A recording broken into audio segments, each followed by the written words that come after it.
қазіргі 14 наурыз біздің ата-бабамыздың сан ғасырлар бойы қолданып келген күн тізбесімен, Юлиан күн тізбесімен 1 наурыз.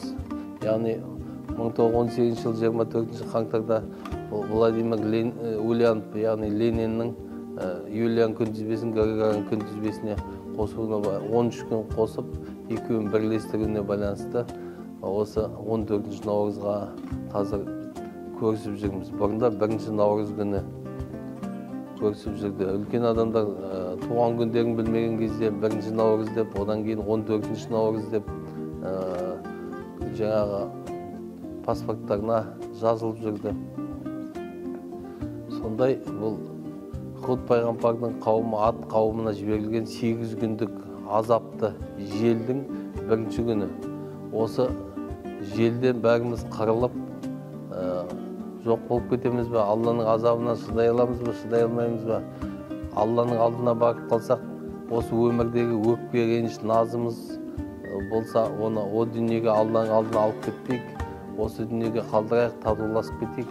Құл хақы, бір-біріміздің хақымызға кірген болсақ, осыдан кешірім сұрап қалдырайық деген мақсатта бір-біріне көріскен дегенде ойлар, болжамдар айтылады.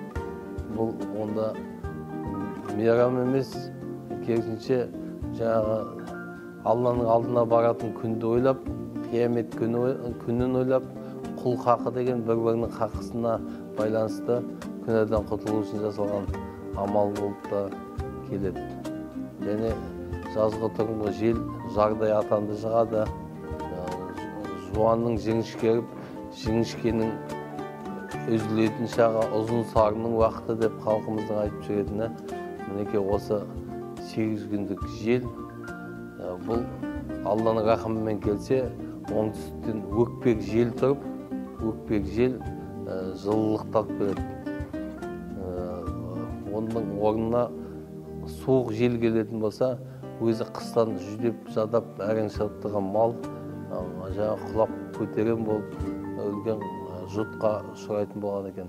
Қазақ тарихында үлкен жұттар болған. 1723 жылы Қоян жылға Ақтабан шоғырынды кезеңіндегі жұт, жаңа 1848 жылға Мешін жылғы жұт, 1858 жылы Бозайғыр жұты деген кезеңдегі осы күндермен байланыстырылады.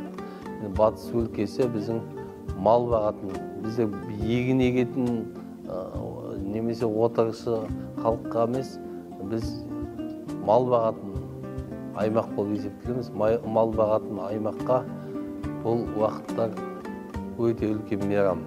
Өйткені ұл соң болсын, ақ мол болсын деген сияқты сөздер бұл мал бағатын халықтың айтылатын ақпен байланыстырып тұрған сөздер. Қыстан аман шыққанның белгісі.